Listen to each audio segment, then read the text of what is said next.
And go. Hello and welcome to From Dublin to Cleveland. I am Logan Howard, joined as always by the one and only Brendan Thomas Merritt. How's it going, Brendan? How are you doing today?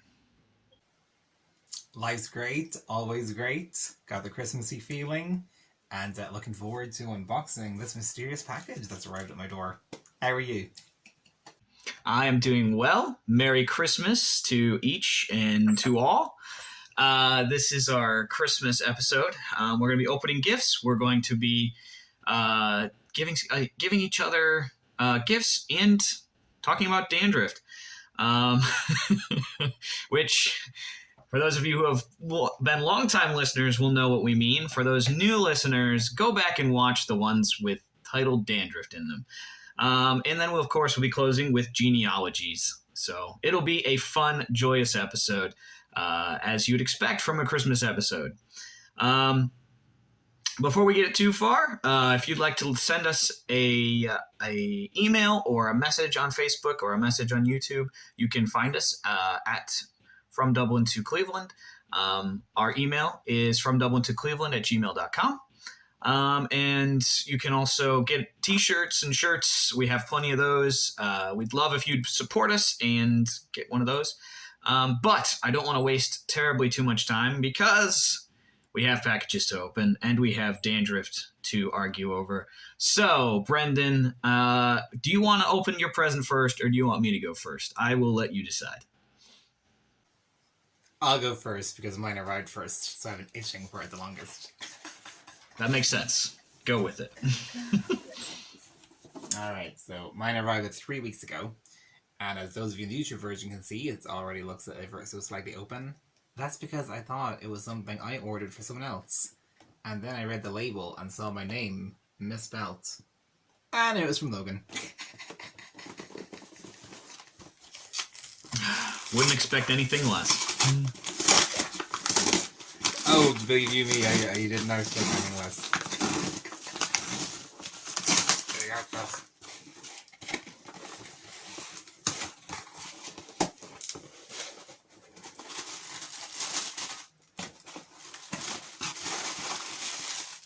Ooh, there's more than one box in here. What in the world? I have like a moto. Oh my goodness. A Doctor Strange Eye of Agamotto electronic talisman. Broski, I actually almost bought myself one of these a while back. And the Holy Spirit told me not to spend the money. Wow. Not because of witchcraft, people. It's because God knew what Logan was doing.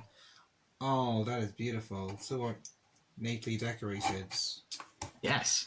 Wow. It fits your seeing personality.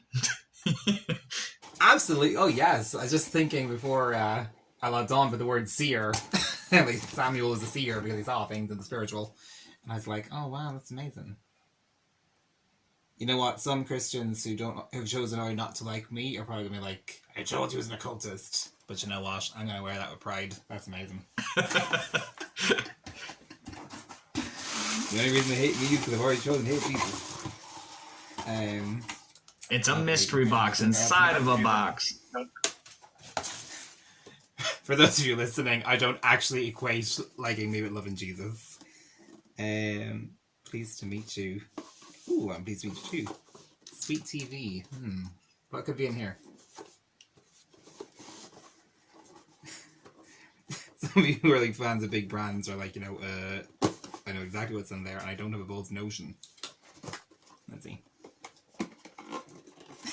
It's probably taped, I'm guessing. The box. Not even. I just sometimes struggle with things that other people find ridiculously easy. Like opening doors, closing doors, boxes. Basic things, perfection. Stop the lights.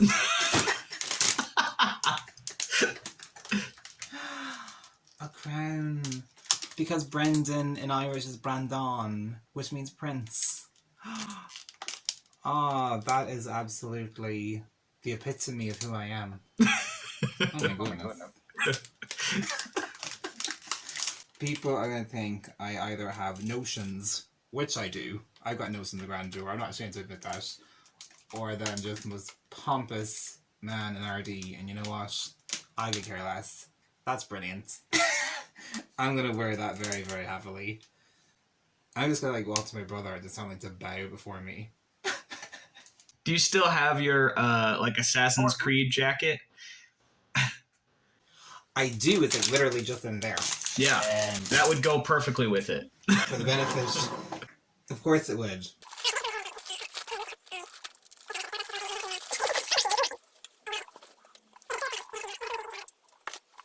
Yeah, wear that with your crown, then you got yourself a good time there. Nah, Rosie, thank you. All in all, they're actually 3 awesome gifts. I always fancy myself as like the main character in a movie of my own creation, and now I could actually walk around and live like it. They're literally the things of like fiction. And you think the blue diamonds on the crown, because blue is my favorite color, which as you can see, I wear every day. That's amazing. Thank you. I love that. I'm glad you enjoy it. I had no doubts that you would, but I still appreciate. I'm still glad you do enjoy it. Now he can cosplay as himself from his book, so he can just basically do it all over again. I think someone's gonna like walk into my bedroom someday and just find me just like staring at myself in the mirror in this get up. I'll come back later. Yeah, wonderful. Just do his little open thing where he opens the eye of Agamotto. Exactly. Rewind time, if they never came in, they'll just be like so confused. What's happened? So people at home, don't forget to send us at fromdublinto.cleveland@gmail.com what you get for Christmas from your best friends. Ah, yes, do that. They will pale in comparison to what we're giving each other, but we're curious. All right, so my turn. We've got a pizza box, so we're gonna have good pizza tonight. We'll see what kind of pizza. I'm guessing green pizza. That's my guess. Green is an amazing color. Ah, okay. He put it in a box so it could become, so he could wrap it. All right, that's what he did here. So we've got a wrapped gift. Feels like it could be a calendar and something like a wall hanging or something like that. We'll see if my prediction is correct. Oh man, he used like the best tape in the galaxy. Not the world, the galaxy. It's got snowmen. Because he got the toughest built together tape I've ever seen. We don't have tape this good in America. Surprise, it's in another package.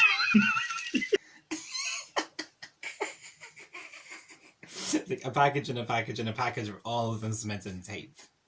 The actual gift is tiny by comparison. Toughest tape. That's it. We're pulling out the knife here. I see something Darth Vader-esque, but I'm not going to get to that yet since I did procure something else here. It says something about ancient samurai. Okay, ancient samurai. It's like another box. A pocket history of Ireland. So you can. I don't think this will fit in my pocket. I don't know what pocket this will fit actually in, other than like to use something from English Irish language. A jumper. It might fit in a jumper pocket. So not only do we have that, we have a pocket guide to Irish castles, everyone. So another one to fit into your jumper. So good, 2 pockets here. He's definitely I think he's trying to educate me in the ways that I need to go. And how I failed epically. This way you'll be able to give some of the Irish sections from now on, and not pronounce Samhain as Savin. Oh my, there are so many keychains with Irish things on them and Rome. And this one's epic. This one is a Spartan helmet, I believe, or Roman helmet. It looks really awesome. It looks really cool. Because I know you've never left the US, and that doesn't mean you can't have lovely things. No, this is also true. Rome, a Roman L. So 50. That means I must be 50 years old. L was for Logan, but okay. Yeah, 50.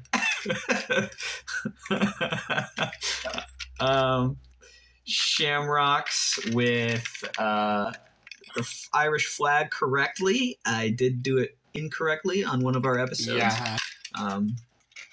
Green, white, and orange, friends. Green, white, and orange. A lapel pen. Looks really awesome. Awesome. Really cool. I'm actually wearing one myself right now. Oh, nice. I'll point up the screen. And it's very, very similar. So the crown represents loyalty. The hands represent friendship. And the heart represents love. It's called a clodagh. They're very common in Irish rings, but then also for lapels, pins, and badges. They also appear a lot there too. So we've got matching ones. Yep. And on the back, it says, "May this lapel pin remind you of a happy time until you return again to Ireland." Hopefully sooner than we all... You've been here in your heart.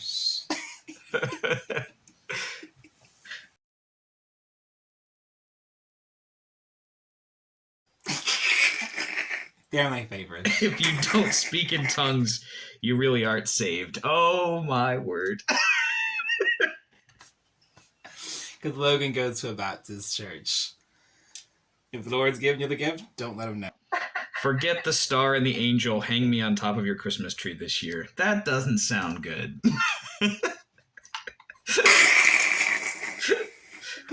Because on the outside cover, friends, there's a picture of the Pope. People went to hell for hanging Jesus, you know? My favorite part of these is it says non-farty on the front, and my American brain immediately goes like, non-farts? What? It's Italian for something or other. Another lovely quote from our lovely Pope. Baptists go to hell, follow the one true faith, Catholicism. Catholics listening, we love you, Javits. This is just satire.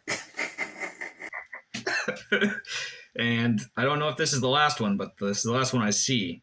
It says, need last rites? I know a guy. That's what the front looks like for those of you who want to watch it and see what I'm talking about. There's a nice note. I won't read it, but thank you, Brendan. I'll read it later. The spiritual journey of Ireland into their past. Because apparently, again, this is all about getting Logan educated. Because currently, he's uneducated. That's it. So, that was, I believe, the first box. I was a little excited about a samurai sword, but I guess not. It was kind of a small box to be a samurai sword. So. Oh, that was a misdirect. Optimism dies hard. Besides, he probably wasn't allowed to send a samurai sword because samurai swords and weapons are not allowed in Ireland. So I've tried to send him weapons. I've tried to send him weapons in the past, and they won't let me. So it's unfortunate.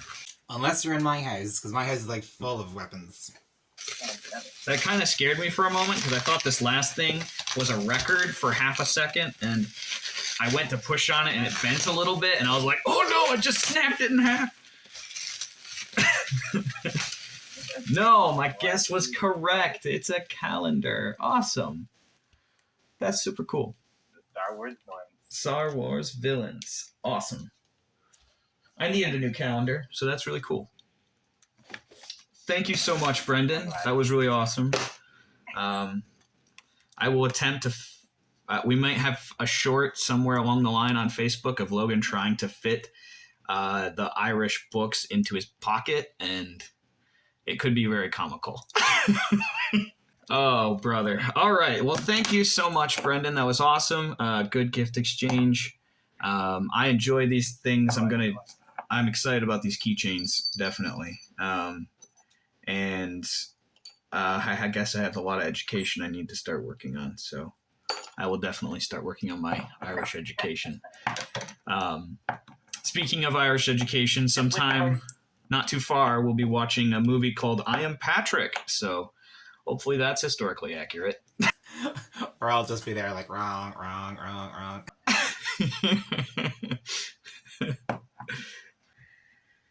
All right. So, awesome time. Let's now get into our Christmas dandruff. So, for those of you who don't know what dandruff means, to us, dandruff means things that make us scratch our head. So, these are things that sometimes frustrate us, sometimes make us angry, sometimes we just don't particularly like. We call them pet peeves, those kind of things. Brendan, do you want to go first or you want to go second on this one? I'll let you decide. This is the Brendan Decides episode. Brendan decides, Brendan dictates, Brendan commands.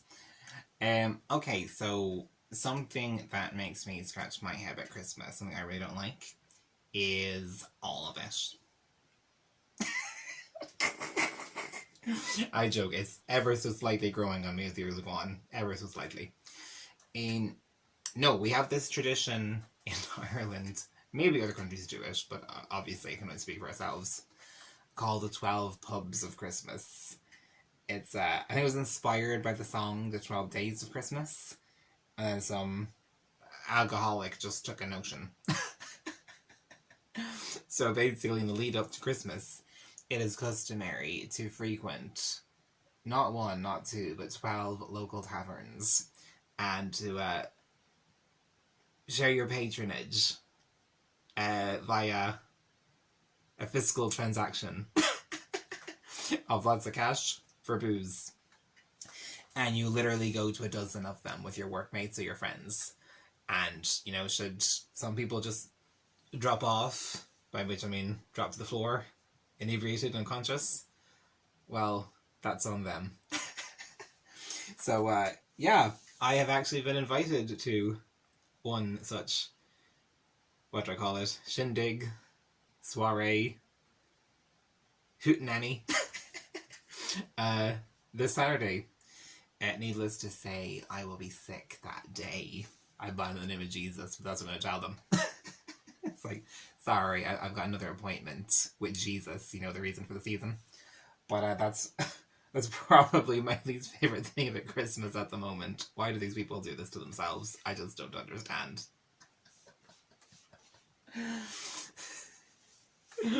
Alright, Brodsky, what is it you don't like about Christmas that causes you to scratch your head in bewilderment? When I was younger, there were a lot more things. The Christmas music was one on my list for a long time because I do not understand why we have to sing Mariah Carey or songs or any of that jazz. I don't even get the Rudolph the Red-Nosed Reindeer stuff. Maybe I got it as a kid, but I don't know. So yeah, it probably, and this might mean that that it leans more my direction, this one, but I think it's the consumerism of Christmas. We focus so much, and stores focus so much on selling Christmas, even before Thanksgiving's done, even before Halloween's done. They're on to Christmas and selling Christmas and show up for Black Friday and get all the best deals and all this stuff. And that's not what Christmas is about. Christmas is about Jesus coming and being born on this earth, and it's not about the money of it. People are more likely to give to like the Salvation Army or other things this time of year. So there's the whole bell ringing thing, which I think I'm gonna pick specifically the bell ringers. Those people, well, I know they're doing good work and they're going out and serving they're serving I can't even say the Lord. Sometimes they're serving the Lord, sometimes not. But they're out there trying to get money and change or whatever at every store you go to. And it's just ding, ding, ding, ding, ding. And there's some that are good. You know, if nobody's around, they won't ring the bell. But there are some terrible people who, even when no one is around, no one's in the store, no one's near the store, they're ringing that bell like it's the last thing on earth. And I hate that, okay? Don't ring the bell. In fact, there have been times where I will not give to the Salvation Army because they have a bell ringer who's annoying. That's not going to make me come over to your stand and give you money. I'm sorry. Stop. I will give you the money if you stop, okay? Just stop ringing the bell. You're not good at it. You don't need to ring it more. Stop ringing the bell. I'm not saying don't give to the Salvation Army. Please go give to the Salvation Army if you feel led. Give to your heart's content. But stop ringing the bell, okay? It annoys me. It's loud. It's obnoxious. Stop ringing the bell. Stand there and stop trying to be a beggar where you ring the bell louder and more people will come. It's not how it works. Be quiet. Sit in your corner. Stay there. And we will come see you and talk to you and be friendly to you. But sorry, I'm not going to be friendly to somebody who's ringing the bell in my face. All right. I've got off my soapbox. I'm done, but I'm frustrated with those types of people. I don't think I've ever actually seen a real life bell ringer. And one thing you said that I think needs clarification. What constitutes a good bell ringer? Someone who doesn't ring the bell. They give a nice little jingle. They give a little jingle if somebody asks. Okay. That's it. Okay. Oh my goodness. That would wreck my head. I couldn't listen to that crack. I'm going to have to send him a video of people doing it because obviously it needs to be done. Yeah, that is not a thing here. Well, anyway, let's get into our Bible section for today as we wrap up our Christmas episode. Hopefully you guys are having a good Christmas and enjoying our episode today. But let's get into Matthew chapter 1. And we're going to read about the genealogy of Christ. It'll be from verses 1 through 17. The book of the genealogy of Jesus Christ, the son of David, the son of Abraham. Abraham begot Isaac, Isaac begot Jacob, and Jacob begot Judah and his brothers. Judah begot Perez and Terah by Tamar. Perez begot Hezron, and Hezron begot Ram. Ram begot Abinadab. Abinadab begot Nahshon, and Nahshon begot Salmon. Salmon begot Boaz by Rahab. Boaz begot Obed by Ruth. Obed begot Jesse, and Jesse begot David. David the king. David the king begot Solomon by her who had been the wife of Uriah. Solomon begot Rehoboam. Rehoboam begot Abijah. And Abijah begot Asa. Asa begot Jehoshaphat. Jehoshaphat begot Joram. And Joram begot Uzziah. Uzziah begot Jotham. Jotham begot Ahaz. Ahaz begot Hezekiah. Hezekiah begot Manasseh. Manasseh begot Ammon. Ammon begot Josiah. Josiah begot Jeconiah and his brothers about the time they were carried away to Babylon. After that, they were brought to Babylon. Jeconiah begot Shealtiel, and Shealtiel begot Zerubbabel. Zerubbabel begot Abidub.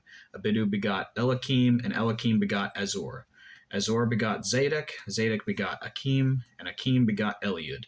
Eliud begot Eleazar. Eleazar begot Mathan. Mathan begot Jacob. Jacob begot Joseph, the husband of Mary, of whom Jesus was born, who is called Christ. So all the generations from Abraham to David are 14. From David until the captivity in Babylon are 14. And from the captivity in Babylon until the Christ are 14 generations. So you might just be like, wow, that was a bunch of names, and whoa, that was rough. Your Hebrew is flawless. There was a couple interesting things, though, in this section here. First thing, there's a couple women mentioned here. Normally that doesn't happen in genealogies. Normally they just go guy, guy, guy, guy, guy. You have some weird stories that come out of these situations. So Perez and Zerah by Tamar. That whole situation is a wacky situation. Not going to get into too much detail, but basically Tamar was like his daughter-in-law, and there was just some wacky things that happened. You'd be like, why is that in Christ's line? Like, this is the God of the universe. Why is that there? Why did that get included in his line? Like, you would think that his line would be perfect. You go down a little farther, you see Rahab. Rahab was a woman who wasn't even an Israelite, who was part of Jericho and lied to save these two spies. So even she, you'd be like, what is this non-Israelite doing in this line? Then you have Ruth, who's another person who's not an Israelite, another woman not included in there.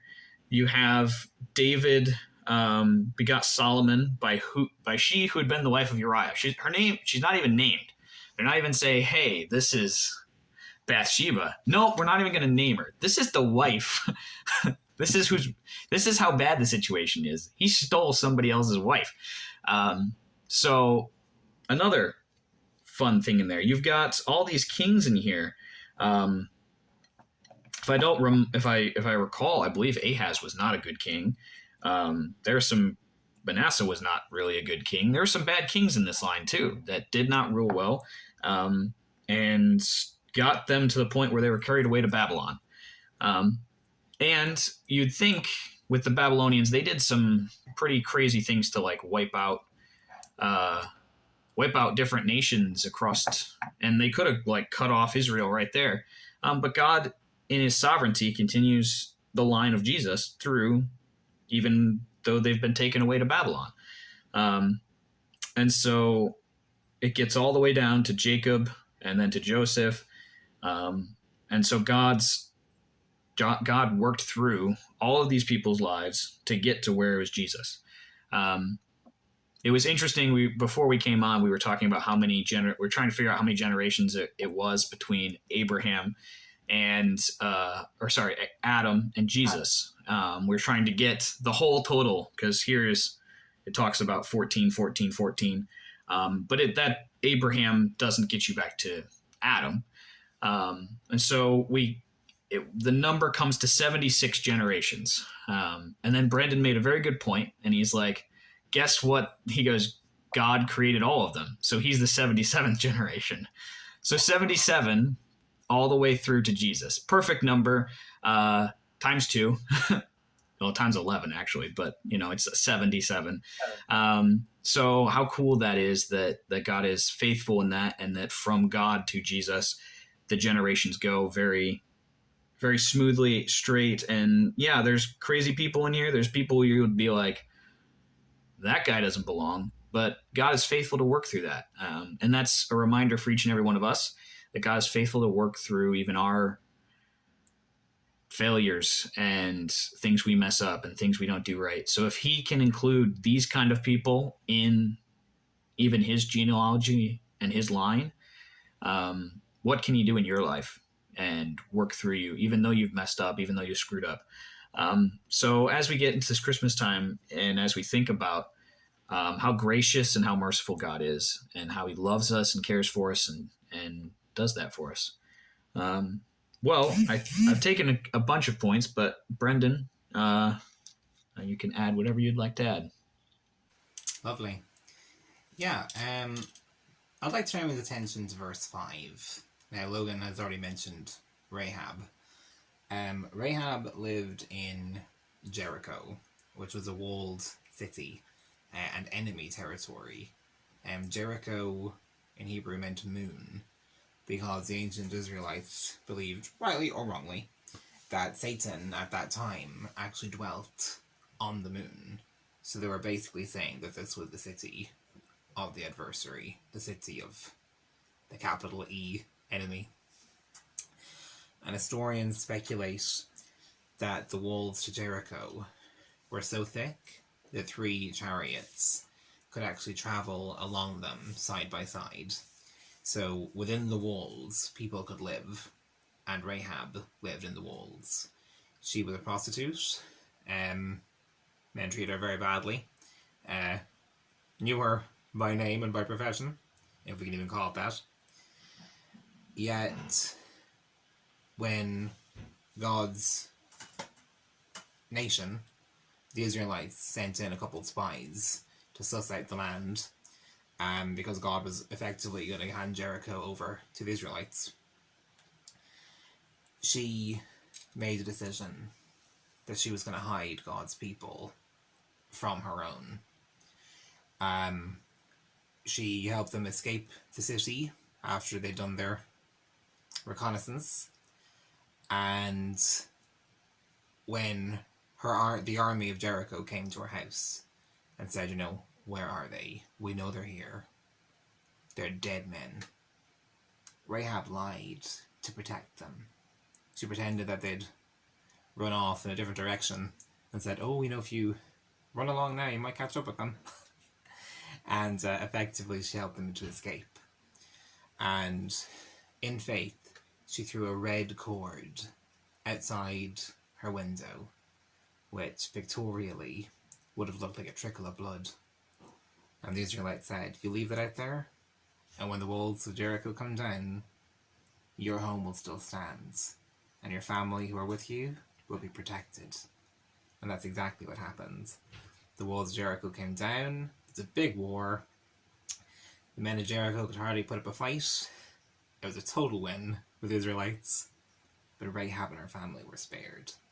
And just as we rely on the cross of Jesus for all things, for our salvation, for our healing, for restoration, for the forgiveness of our sins, for our hope, for our joy, for our gladness, that's exactly what Rahab perfectly demonstrated in hanging that red cord from her window, which is amazing. And Rahab would then marry a man called Salmon, if she hadn't already been married, which I assume she wasn't. Salmon was an Israelite. Then they had a son called Boaz, and Boaz became the husband of Ruth.